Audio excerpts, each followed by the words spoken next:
Shabbat Shalom. I'd like to offer 5 comments on the Orlando massacre. 1, religion is for life. We are dedicated to goodness, gratitude, love, and humility. We stand for the opposite of Orlando. The fundamental religious principle is the sanctity of life. Uvacharta b'chaim leman tichyeh. Choose life so that you and your offspring may live. Since we were all created in the image of God, we have equal sanctity and equal worth and equal dignity. Every life is precious. Every life is sacred. The Talmud states that to save a person's life is akin to saving the world entire, and to destroy a life is akin to destroying the world. I have heard imams cite this very principle as foundational in Islam as well. Religion seeks to convince, not coerce. Moses was denied entrance into the promised land because he struck the rock rather than speaking to it, and Jewish sages emphasize that Moses was punished because he invoked God not through gentle words, but through force. He shifted religious discourse from speaking to striking. Religion emphasizes the power of the Spirit more than the power of the sword. Not by might, nor by power, but by my Spirit, says the God of hosts. Religion is about empathy, sympathy, and love. Ve'ahavta l'reacha kamocha. You shall love your neighbor as yourself. 2, love is not enough. It has become much too easy for us to accept the unacceptable. We have become adjusted to maladjustment, normalized to abnormality. We extend our sympathies, convene prayer services, shed a tear, mumble words of unity and resolve, and move on, awaiting the next catastrophe. It is not enough. We must act. Judaism teaches us to protest injustice. We are commanded to fight evil. There will be ups and downs, advances and setbacks. Social progress is never charted in a straight, uninterrupted upward line. But a fundamental principle of Judaism asserts that good people devoted to social repair will, over time, produce a better society. Still, there is nothing inevitable in progress. As Martin Luther King insisted, human progress never rolls in on the wheels of inevitability. It comes through the tireless efforts of people willing to be co-workers with God. And without this hard work, time itself becomes an ally of the forces of social stagnation. Social repair requires action. Study, prayer, moral lessons, speeches have their place. They are important. But there must also be policies, because while we cannot force someone to love me, we can pass laws that protect me. 3, guns. Of course, the Orlando massacre was connected to guns. There were many other factors as well. But of course, guns was a factor. The intolerable ease in this country of acquiring the most lethal firearms is a moral stain the likes of which our children and grandchildren will not understand or forgive. Whatever are your views of the Second Amendment, The right to keep and bear arms cannot reasonably include assault rifles and machine guns openly brought into schools, cinemas, malls, houses of worship, and nightclubs, or any other public space. Are tanks protected under the Second Amendment? Are missile-firing drones, RPGs, or any other modern weapon that the framers of the Constitution could not possibly have imagined? The purpose of assault rifles is to kill lots of people in the shortest amount of time. I spent 3 years in the military with an M16 practically attached to me. I trained with it. I even slept with it. It had one purpose that was pounded into us over and over again: fire to kill as many people as quickly as you can. 30,000 Americans a year are victims of gun violence. 8 people a day. 80 people a day. Today, 80 Americans were killed by gun violence. What is the sense of allowing the world's worst murderers to so easily get their hands on the most lethal firearms? It is true that there were many factors that contributed to the decision to kill. Human beings are extraordinarily complicated.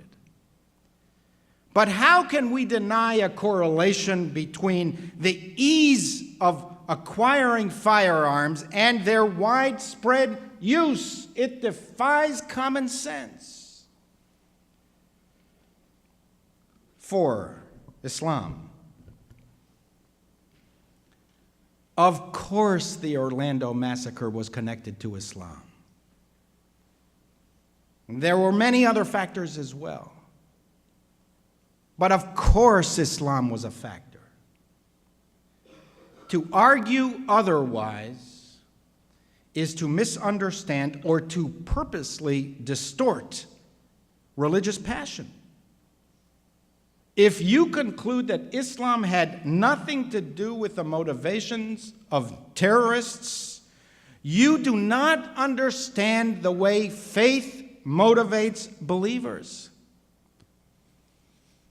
They tell us that Islam is their motivation. No doubt they have many other motivations. But religious conviction is certainly a big one. There are plenty of bad people everywhere, and there are plenty of good Muslim people.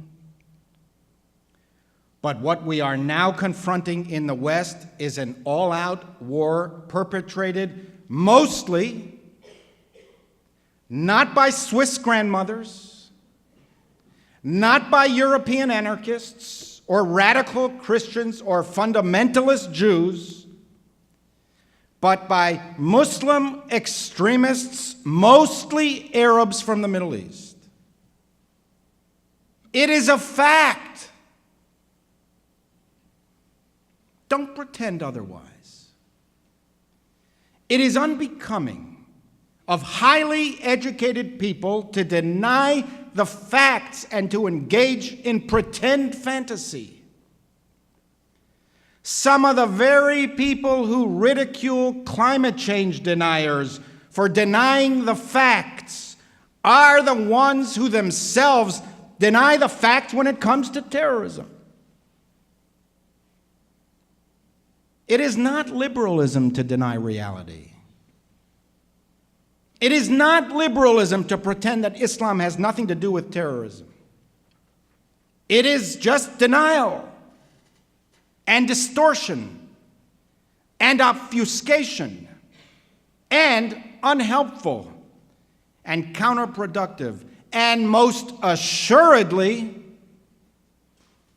illiberal. Islam itself is not the enemy.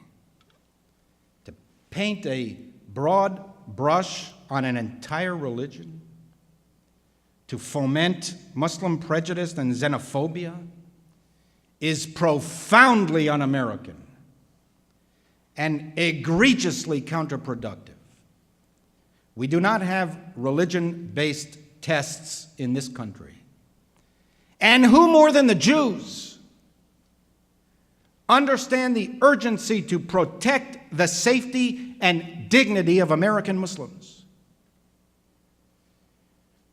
But it is also true that a militant, extreme, nihilistic interpretation of Islam is our enemy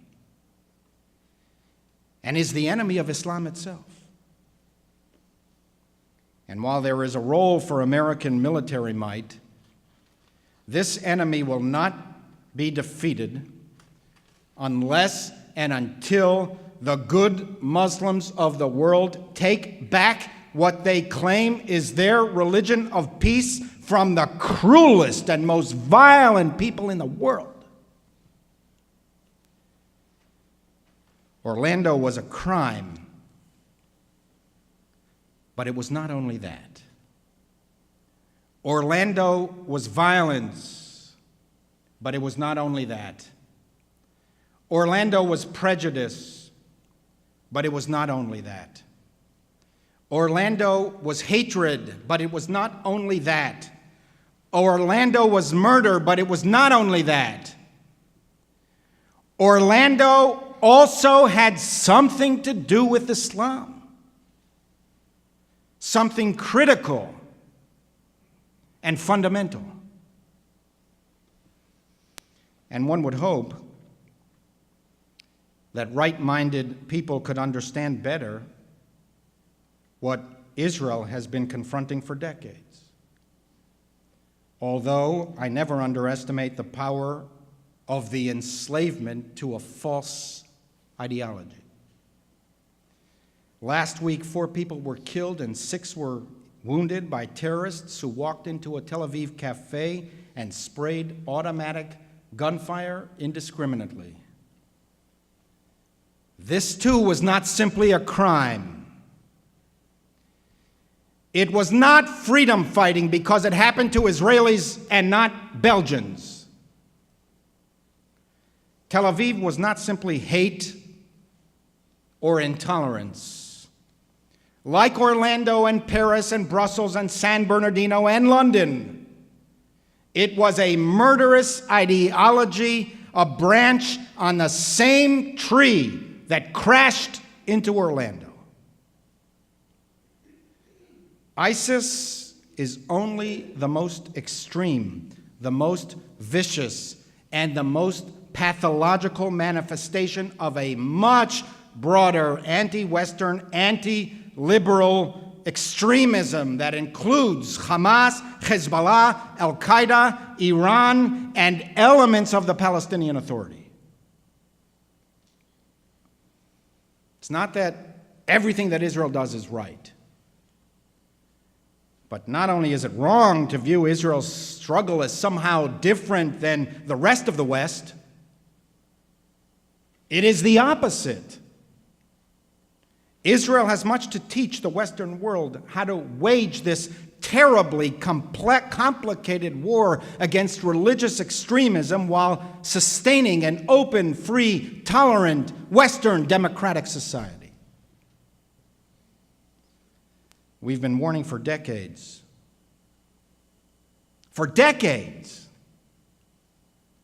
that the West was not immune to attacks from this ferocious ideology. There was nothing unique about Israel's predicament that distinguished it as the sole target. It was simply that Israelis were on the front lines. They were first.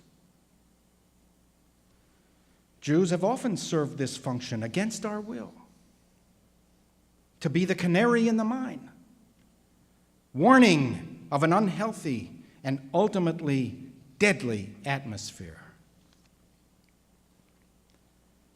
5, LGBT. Of course, the Orlando massacre was connected to hatred of lesbian, gay, bisexual, and transgender human beings. There were many other factors as well. But of course, hatred of the LGBT community was one of them. What would we say if the Orlando killer would have done his dastardly deed in a synagogue? That it was only coincidental? That it had little to do with Jews?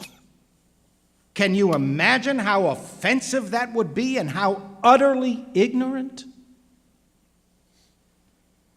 This extreme interpretation of Islam is a ferocious enemy of Western liberalism. It hates diversity. It hates gays. It legislates against gays. It commits horrendous violence against gays. It executes gays. It throws gays from rooftops and stones gays to death. There's nothing romantic, nothing liberal, nothing post-colonial about supporting these forces confronting Western civilization. They are not indigenous populations struggling against Western imperialism. They are evil, and they are mortal enemies to our way of life. As a synagogue, I want our community to reflect upon the intolerant and intolerable bias towards the LGBT community that is still widespread around the world, including in our country. We should reflect deeply in the spirit of humility. Words count. Deeds matter. Have we projected intolerant attitudes?